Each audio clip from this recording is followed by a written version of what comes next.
H.H. Holmes is known as America's first serial killer. His crimes took place in the late 1800s. H.H. Holmes was born as Herman Webster Mudgett on May 16, 1861 in Gilmanton, New Hampshire, into an affluent family. His parents provided Holmes with a privileged childhood. Holmes was also extremely smart as a child, performing very well in school. However, Holmes' life wasn't all that perfect. His father was a cold man and an alcoholic, and his mother was fairly removed from his life. His father would deprive Holmes of food and water, force him into isolation, and did not allow Holmes to show any kind of emotion. If he did show any kind of emotion, his father would beat him.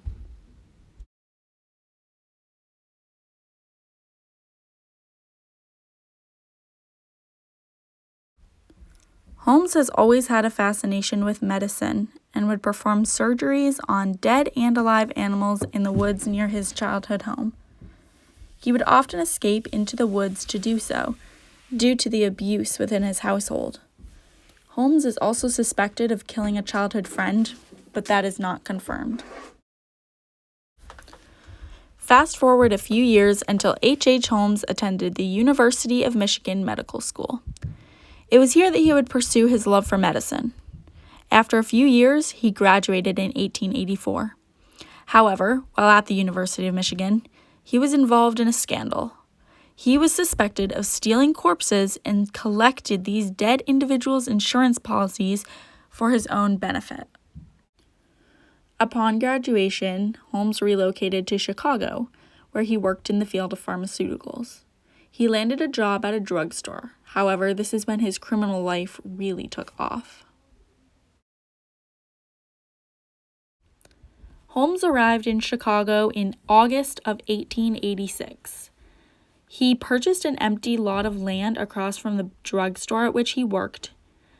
The lot was located on 63rd and Wallace Streets. It was then that he began the construction of what is now known as the Murder Castle. He told builders and suppliers that he intended it to be a hotel, and that's why it needed to be so large. Builders realized that Holmes was hiding their materials in secret places around the building and not paying for them.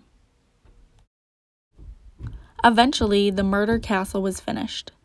It was made up of gas chambers, soundproof rooms, chutes that led to the basement, torture rooms, acid vats, a crematorium, and mazes. The Murder Castle was 3 stories high, where the first floor was storefront, the second floor was made up of all of his torture rooms, and the third floor held apartment rooms.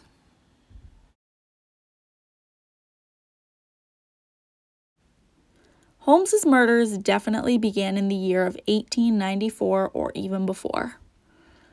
Between confessions from Holmes himself and other scientific evidence, it is believed that Holmes murdered between 27 and 200 individuals. Some of his earliest suspected murders include his mistress, Julia Smith, one of Holmes' employees, Emmeline Segrande, and a woman that had gone missing in Chicago named Edna Van Tassel.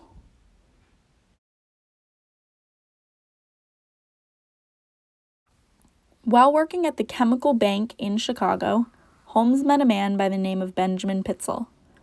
Pitzel became Holmes's right-hand man in many of his crimes. In 1894, Holmes ended up murdering Pitzel. Holmes knocked him out and then burned him alive by setting him on fire. It is believed that Holmes killed him for an insurance-related issue similar to the crimes he committed while in medical school. The following year, in 1895, the bodies of Benjamin Pitzel's entire family were found, including his 2 young daughters and 1 young son. Many of Holmes's potential victims were never found. This is most likely because Holmes sold the body for money or involved the bodies in some type of insurance scheme. 2 other victims, Minnie and Nanny Williams, were also suspected to be killed by Holmes. These are just a fraction of Holmes's victims. However, these 9 victims are said to be the first few that started his killing spree. Holmes killed his victims in a variety of different ways. One way he killed was by asphyxiation. Holmes would also burn his victims alive, cut them open, and torture his victims to death.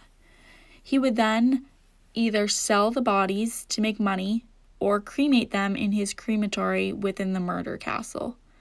However, ultimately, Holmes wanted to make money off of his victims, one way or another. Before he killed most of his victims, Holmes was sure to have complete control and access over the victims' life savings, insurance, and or property.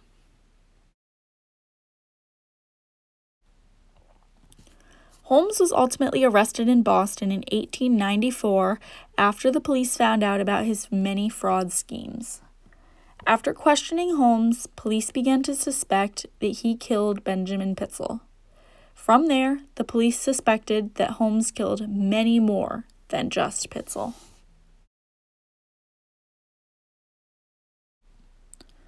There are many reasons why Holmes could have begun killing.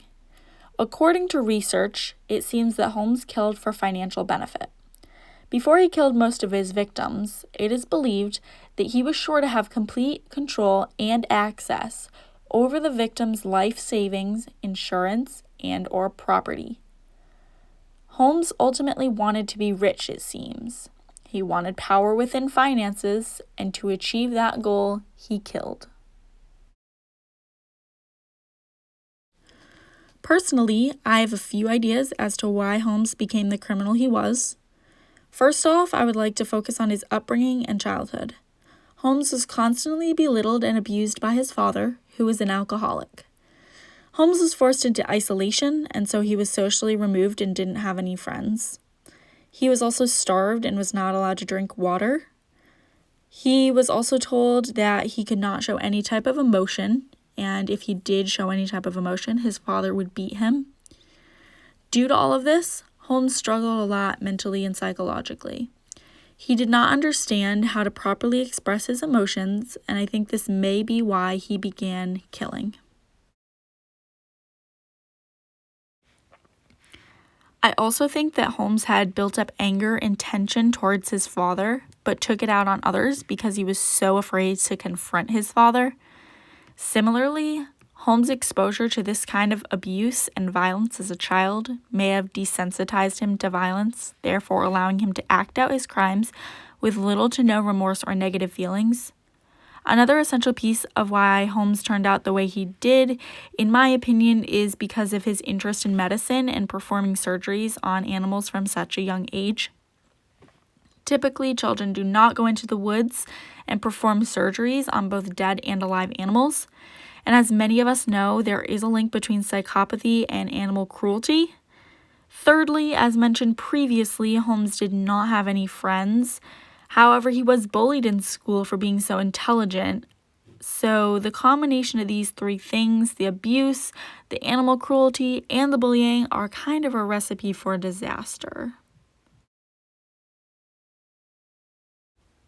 The whole sentencing process Holmes went through was really interesting.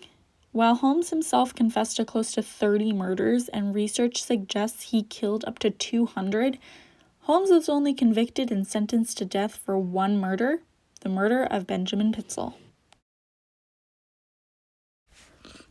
Personally, I'm not sure I agree with the fact that Holmes should have been sentenced to death. I wonder what would have happened if he was convicted of the other murders that he may have committed. I am a bit conflicted. While a lot of me believes that he should have been sentenced to death, a part of me feels conflicted and bad because Holmes had such a rough upbringing. With all of the abuse and bullying he suffered through, I feel like if he had a different upbringing, some or all of these crimes may not have happened. Another idea, rather than being sentenced to death, could be life in prison without the possibility of parole. I feel like this could have been more of a fair sentence. Nowadays, I think Holmes would have had a psychological assessment, and he may have even been deemed not guilty by reason of insanity and have been able to receive psychological help. Holmes committed his crimes in Chicago. What happened to Chicago after the crimes? Once the city found out about Holmes and all of the murders, surprisingly, the city came together. The city ultimately had two choices: to crumble or to come out strong. The people of Chicago chose to come out of this stronger than ever. After the murders, Chicago's law enforcement teams went from mediocre to noteworthy. Officers received more training and were better prepared overall. Medical doctors, nurses, and pharmacists were critiqued and tested immensely before they were able to practice in the field. All in all, the community came together as a whole to watch out for each other. Holmes was hanged on May 7, 1896, at the Moisa-Mensing prison in Philadelphia, Pennsylvania, for the murder of Benjamin Pitzel. He was executed 9 days before his 35th birthday. Holmes is buried in the Holy Cross Cemetery in Yeadon, Pennsylvania. In conclusion, H.H. Holmes was a criminal that will forever go down in history as America's first serial killer. While we still don't know, and most likely will never know, exactly how many individuals lost their lives due to Holmes's crimes, we do know that Holmes murdered too many to count. His childhood abuse, childhood bullying, and childhood fascination with killing animals may have predicted what was to come. Thank you for listening.